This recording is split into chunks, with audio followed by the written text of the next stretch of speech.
মমতা ব্যানার্জির এত সাহস কি করে হলো? তিনি রাজা, আমরা প্রজা নই, এটা মাথায় রাখতে হবে। গণতন্ত্রে প্রত্যেকটা নাগরিক রাজা। এই রাজার দেশে বরঞ্চ এই নাগরিক 5 বছরের জন্য দায়িত্ব তুলে দিয়েছে। উনি দায়িত্ব পেয়ে যদি রাজা মনে করে আমরা রাজা, আগামী দিনে তাকে বুঝিয়ে দেব। হবে তো ভাই? আমি ভাবতে অবাক লাগছে, মুর্শিদাবাদের মানুষ, মুর্শিদাবাদ জেলায় 22টা বিধানসভা সিট, 20টি সিট রাজ্য সরকারকে উপহার দেওয়ার পরেও আজ আপনারা লাঞ্ছিত হচ্ছেন, বঞ্চিত হচ্ছেন।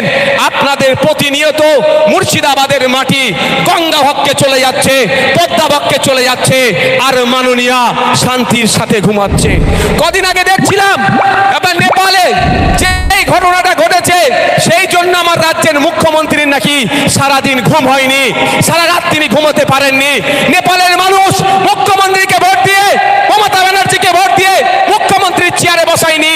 তাদের জন্য যদি ওনার ঘুম না হয়, তাহলে যে মুর্শিদাবাদের মানুষ, যে মালদার মানুষ, যে নদিয়ার মানুষ, যে রাজ্যের মানুষ ভোট দিয়ে তাকে মুখ্যমন্ত্রীর চেয়ারে বসালো, সেই রাজ্যের মানুষ ক্ষতিগ্রস্ত হচ্ছে।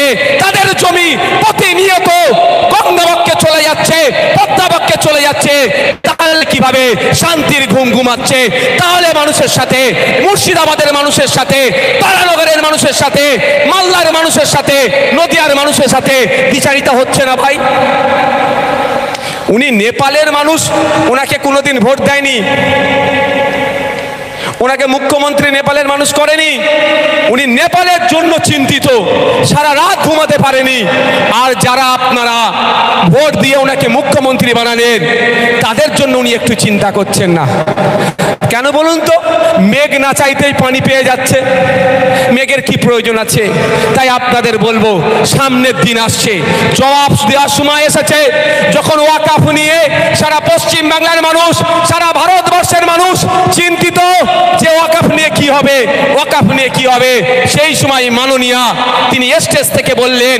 আর অপদার্থ এমএলএ এমপি গুলো এই প্রথম সারিতে বসেছিল, তারা উত্তর দিল না যে কারো যদি ওয়াকফ নিয়ে আন্দোলন করতে হয় দিল্লি গিয়ে করবেন বলে আমাদেরকে নিদান দিয়েছিল। এই সময় এসেছে মাদ্রাসা বাঁচানোর লড়াই, মসজিদ, ঈদগাহ বাঁচানোর লড়াই, কবরস্থান বাঁচানোর লড়াই।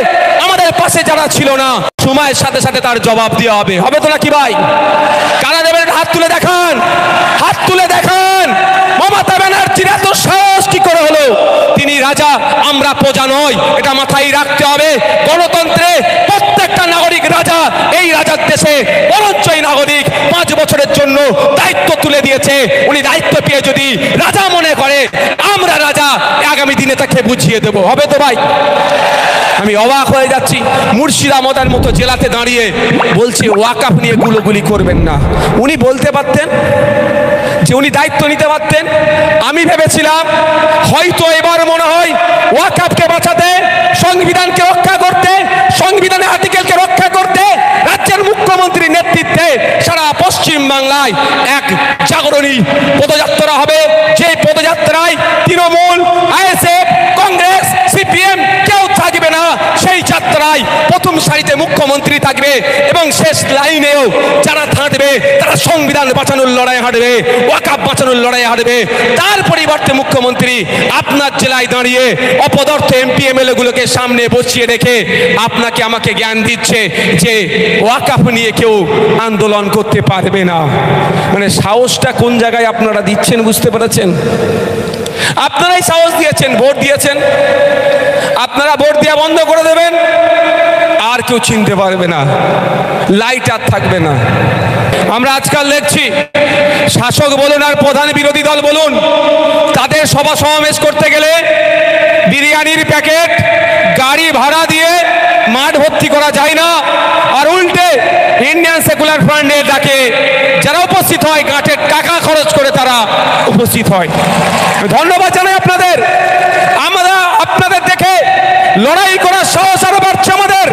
যত রকম সমাজে অন্যায় অনাচার চলছে, আমাদের আরো ভরসা আপনাদের দেখে হচ্ছে যে লড়াই আছি আমরা সহজেই, দ্রুততার সাথে এই অন্যায়কে আমরা খুব সহজেই মিটাতে পারবো। আমি কারো বদনাম করছি না, আপনাদের এলাকায় একটা দাবাং নেতা আছে, আইএসএফ এর নাম শুনে খেপে ওঠে। কে বুঝতে পেরেছেন? আপনারা ভোট দেওয়া বন্ধ করেছেন, মার্কেটার খুঁজে পাওয়া যাচ্ছে, হ্যাঁ, পার্টিও তাকে আর পাত্তা দিতে চাইছে না। আমি বোঝানোর, আমি কারো বিরুদ্ধে নয়, কারো বিরুদ্ধে নয়, কিন্তু আমি বোঝানোর জন্য বলছি, ভোট যতক্ষণ দেবেন বাঘ, আর ভোট দেওয়া বন্ধ করে দেবেন, আর বললাম না, না ওটা বলবো না, না লড়াকু লোক ওইটা আমি সম্মান দিই, যে লড়াইটা তৃণমূলের বিরুদ্ধে, অন্যায়ের বিরুদ্ধে সত্যিকারের লড়াই, এটাকে আমরা সম্মান দিই। আমার একটা কথা মনে পড়ে যাচ্ছে, এই শাসক যখন ক্ষমতায় আসলো, মা মাটি মানুষের স্লোগান দিয়ে ক্ষমতায় আসলো, আর আজকে আমি এসে দেখছি মা আমার আশ্রয় কেন্দ্রে, ওই স্কুলে মা কাঁদছে, আর মাটি প্রতিনিয়ত মুর্শিদাবাদের মাটি কখনো গঙ্গায় কখনো পদ্মাতে তলিয়ে যাচ্ছে, এই অপদার্থ সরকারের কোনো হুঁশ নাই। আর মানুষ থাকলো কি, মানুষ মা কাঁদছে, তার আশ্রয়স্থলে স্কুলে মাটি গঙ্গা পদ্মায় তলিয়ে যাচ্ছে, আর থাকলো কি মানুষ। আমাদেরকে মানুষ মনে করে, মনে হয় আমাদেরকে মানুষ মনে করে? আমি বিশ্বাস করি না ভাই, শুধুমাত্র ভোটার মনে করে। তাহলে মানুষের প্রসঙ্গটা আসছেই না। একদিকে শুভেন্দু অধিকারী বড় বড় কথা বলে, জ্ঞান দিয়ে বেড়াচ্ছে। আমি এই মঞ্চ থেকে শুভেন্দু অধিকারী দিল্লির নেতাদেরকে বলতে চাই, পদ্মা হচ্ছে আন্তর্জাতিক একটা নদী। কেন আপনারা আন্তর্জাতিক নদীর যে স্ট্যাটাস আছে, নর্মস কন্ডিশন আছে, কেউ যদি এই নদী দ্বারা ক্ষতিগ্রস্ত হয়, পুনর্বাসনের জন্য যেই রুলস আছে সেই রুলস অনুযায়ী এই 138টা পরিবার ক্ষতিপূরণ পাবে না। এই নিয়ে আপনি একবারও কথা বলতে দেখছি না কেন? হিন্দু হিন্দু ভাই ভাই গল্প শোনালেও যে 138টি পরিবার ক্ষতিগ্রস্ত হয়েছে, ওখানে আমার হিন্দু, আমার মুসলিম সমাজের মানুষরাও আছে। অন্তত ওই অপদার্থ শুভেন্দু অধিকারী ওই আমার হিন্দু ভাইদের অন্তত কথা বললে তাও মনে একটু শান্তি আসতো, সেটাও বলেনি। আর আমাদের রাজ্য সরকার খেলামেলা করে হাজার হাজার কোটি টাকা অপাত্রে দান করছে, ওখানে কংক্রিটের বাঁধ নির্মাণ করেনি, গঙ্গা বক্ষে তলিয়ে যাচ্ছে।